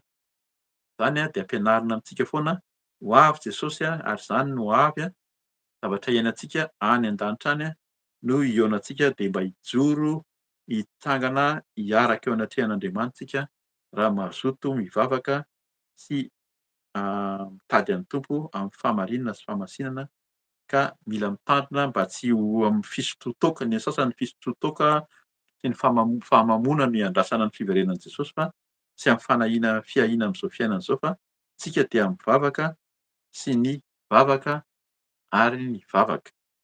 Zay tenin'ny tompo eto dia ny tenin'Andriamanitra no mampianatra antsika koa ka dia mahereza mitady an'ny tompo zany amin'ny vavaka.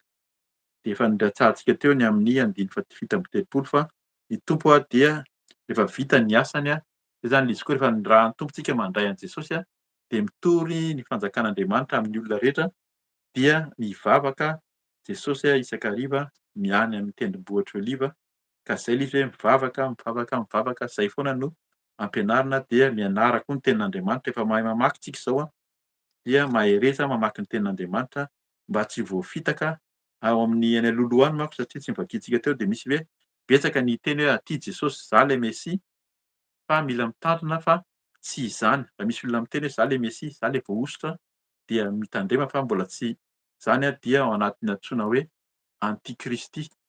Misy vidéo nefa mampianatra hoe inona no atao hoe antikristy. Fa misy olona ny antikristy dia ny olona izay maka ny toeran'Andriamanitra aloha voalohany indrindra dia ny antikristy anankiray koa izay olona manohitra an'Andriamanitra, manohitra an'i Jesosy izany no atao hoe antikristy manohitra ary ny hafa izay maka ny toeran'Andriamanitra koa.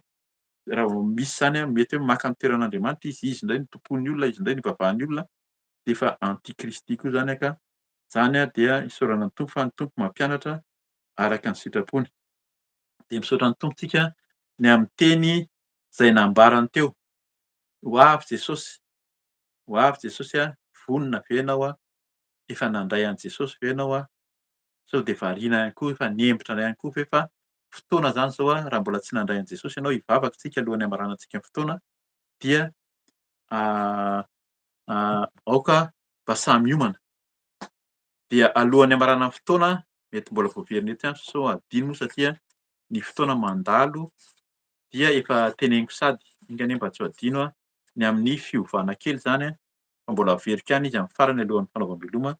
Misy fiovana kely amin'ny fotoam-pivavahana araka ny fantatsika teo fa efa misy zany fotoam-pivavahana isaky ny atoandro amin'ny WhatsApp isaky ny sabata amin'ny 12 atoandro aty Eropa amin'ny 2 atoandro amin'ny Madagasikara dia isy zany ny fandraisana fanasan'ny tompo indray mandeha isam-bolana amin'ny voalohan'ny sabata isam-bolana no fandraisana fanasan'ny tompo eo amin'ny mivantana amin'ny WhatsApp ary ny mivantana isaky ny sabotsy ohatr'izao zany taloha isaky ny voalohan'ny volana fa ataontsika isaky ny faharoan'ny volana no ataontsika ny fandraisana fanasan'ny tompo mivantana eto amin'ny YouTube. Ka dia misaotra ny tompontsika hitantsika mety voasoratana eo koa moa zany amin'ny YouTube mba ho hitan'ny be sy ny maro sy ahafantarana ny amin'ny soratra amin'ny WhatsApp ihany koa ka dia ny tompo no hiaraka amintsika. Raha mbola tsy nandray an'i Jesosy ianao arak'izay zany te hiary hivavaka, te hiaraka handray ny fanasan'ny tompo dia fotoana izao hanoloranao tena, hanolorantsika tena ka arao ny vavaka izay atao raha mbola tsy nandray an'i Jesosy dia avaozy ny fanoloran-tena koa fa ny tompo dia tia antsika, mamindra fo foana izy tsy mijery antsika izy mba tsy ao amin'ny reraka. Raha reraka ny fonao variana mahita an'izao zavatra izao fiainana ety an-tany hoe mafy, aiza ary ilay Andriamanitra, aiza ary Jesosy antsoy Jesosy raiso Jesosy fa ho hitanao ny voninahiny hiseho amin'ny fiainanao manomboka izao ka dia hivavaka tsika alohantsika hamarana ny fotoana, hivavaka tsika tompoko. Indray Jesosy Kristy fanahy masina misaotra anao izay ny amin'ny teny nambaranao teto. Ianao tokoa ilay ho avy ianao Jesosy. Ianao ilay nandresy ny fahafatesana, resinao ny fahafatesana. Ianao tsy nijanona tao anatin'ny fahafatesana tao amin'ny fahalovana fa tena nandresy ny fahafatesana ka dia nitsangana ianao tamin'ny andro fahatelo dia niakatra ho any an-danitra. Hitan'ireo mpianatra, nitenin'ireo anjely fa ianao dia niakatra ary tahaka ny niakaranao niverenanao. Ho avy ianao Jesosy, ho avy ianao tianao izay hiomana foana handray anao, hanolo tena ho anao mba tsy variana amin'izao fiainana izao zavatra miseho, ny ady ny loza, ny zavatra miseho betsaka ny zavatra miseho famantarana ny amin'ny masoandro, ny kintana, ny volana, ny ranomasina ety an-tany ety betsaka ny zavatra miseho izay mahatonga orooro ao anatin'ny fonay kanefa dia ianao miteny fa hivavaha raiso Jesosy ianao no tianao handray anao handeha amin'ny famasinana, amin'ny famarinanao dia havonina hitady anao amin'ny fonay rehetra. Efa mifono izay teo Jesosy, efa mibebaka kanefa androany raha mbola misy vonona handray anao tanteraka dia ianao handray anazy ka dia noho ny vavaka izy ireo Jesosy tsirairay avy aoka isika hanaraka ny vavaka izay ambaraka eto izany raha izao ianao vao mandray an'i Jesosy mety tsy mbola mahay mivavaka ianao mety tsy zatra amin'izany fa enoa ny vavaka dia azonao arahana. Eny Tompo, maheno ny teny izay Jesosy maheno ny teny androany dia tsapako fa tsy nahafantatra anao tsy nahalala anao hatramin'izay. Eny Tompo, androany dia vonona handray anao tompoko sy mpamonjy. Ianao ilay mpamonjy satria ianao nanolotraka nanome ny tenanao teo amin'ny hazofijaliana ho famonjena ary ny rahanao soa Jesosy dia fanavotana, fanadiovana, tsy mijery ny fahotako mifono aminao amin'ny fahotako rehetra, amin'ny fahalemeko hatramin'izay amin'ny tsy fahalalana fa androany Jesosy manolo tena ho anao handray anao vonjeo Jesosy ary raiso ny tenako, ny foko, ny fiainako dia handray anao ho tompoko, hanaja anao tokoa, hanaja anao ho tompo satria ianao no miteny dia handray hankatony teninao hanaja anao Jesosy amin'ny teny izay ampianarinao hazoto hamaky ny teninao ihany koa ary hivavaka indrindra indrindra satria izany no tianao ataonay hivavaka hitady anao. Dia misaotra Jesosy satria mamindra fo ianao ka dia tianay ianao, tia ianao Jesosy ka dia raiso mba hiona aminao tokoa, hitsangana eo amin'ny seza fiandriananao any amin'ny fanjakanao any an-danitra any ny foko sy ny fanahiko, ny fanahinay tsirairay avy dia misaotra indrindra. Eny raha niodina kosa variana satria mahita efa ela fa tsy hoverina ianao Jesosy dia variana ety amin'izao tontolo izao amin'ny fiahiany izao fiainana izao dia mifono aminao koa, hamindraha fo Jesosy ny tsirairay avy. Vonona hiverina aminao izy ka dia enoa ny vavaky ny tsirairay avy izay miverina aminao Jesosy efa mahafantatra fa variana ny herikerika ny amin'izao fiainana izao ka dia mamindra fo ianao ny amin'ny fahotan'ny tsirairay avy, ny amin'ny fahalemena, ny amin'ny tsy finoana koa indrindra indrindra, ny amin'ny fieritkerena, ny amin'ny fanahiana amin'izao fiainana izao ka dia mamela heloka sasao amin'ny ranao soa afa-keloka diovy ho afa-pahotana ny tsirairay avy fa vonona hiverina ho anao Jesosy handray anao indray ho tompo sy mpamonjy ka hanaiky ny fampianarana hankatony ny sitraponao rehetra. Betsaka ny sitraponao izay tsy fantatray koa ny amin'ny teninao Jesosy, ny amin'ny sabata, ny amin'ny batisa, ny amin'ny fanoloran-tena, ny amin'ny fanarahana anao amin'izao fiainana izao dia ampifantaro aok'izay handray koa hankatony ny teninao izay mbola hozaraina sy efa heninay Jesosy hazoto hihaino ny teninao ary indrindra hivavaka hitady anao andro aman'alina ny fonay, ny fanahinay satria izay tokoa no letem-polo ny fanahy masina ka tianao izay ho masina satria izay masina ihany izay ianao nahitanao. Dia misaotra Jesosy ny amin'ny fotoana rehetra androany. Misaotra satria ianao mandray anay tsy mijery ny araky ny fahotanay sy ny fahadalanay fa mamindra fo foana ka dia misaotra ny ranao soa manadio, misaotra ny fanahinao masina mameno anay ary misaotra satria ianao mbola mikarakara anay tsirairay avy. Na izay izao Jesosy dia ventinay aminao koa ny ankonanay, ny vady aman-janakay, ny fianakavianay mba ho vanginao hiasanao ny tsirairay avy. Hiomana amin'ny fiverenanao Jesosy ampianaritra izay hiomana foana satria izany no tianay koa dia mba hiona aminao any an-danitra any dia tehirivo izay Jesosy ny fotoana rehetra manaraka ny programa apetraka aminao tokoa izany ho tanteraka voninahitra anaranao ka dia misaotra ny fiasanao, misaotra ny famindramponao dia hiaraka antsika Jesosy ny herinandro vaovao aoka tsisy tanteraka afa-tsy ny sitraponao dia ny anjelinao tokoa ny miambina, miaramila anao ny miasa, miady ary esory ny tahotra, esory ny ororo amin'ny fony tsirairay avy tonio ny fonay ndahanao soa hikoriana ao anatin'ny fo sy ny fanahinay ary ianao ny tari-dalana ny olo-tsaina fanahy-masina. Misaotra mihaino vavaka, misaotra mimaly vavaka ianao ilay tompony tompo, tompon'ny fahefana rehetra hatrany an-danitra sy ety an-tany, ianao ilay masina, masina, masina tompon'izao rehetra izao Endriko ny voninahitra ny tany rehetra. Ianao Jesosy no ametrahana izany vavaka izany amin'ny anaranao no naovana izany vavaka izany. Alleloia. Amen. Amen. Amen. Misaotra ny tompontsika dia mahay reza fa ny tompo hiasa amintsika tsirairay avy dia araka ny teny teo zany averika any satria tia ny tompo hamafisina ny fotoanantsika zany amin'ny heriny androany dia tsisy fandraisana fanasan'ny tompo fa amin'ny tapa-bolana ny fandraisana fanasan'ny tompo eto amin'ny YouTube fa amin'ny heriny androany dia atao ho an'ny mivantana isaky ny sabata atoandro amin'ny WhatsApp. Dia mahay reza ny tompo mba antsika tsiray avy voninahitra ho an'Andriamanitra irery ihany manao velomanao amin'ny anaran'i Jesosy izay mianadahy ny sitrapon'ny tompo dia eo neto indray tsika amin'ny sabotsy manaraka sabata manaraka. Alleloia. Voninahitra ho an'Andriamanitra irery ihany. Amen.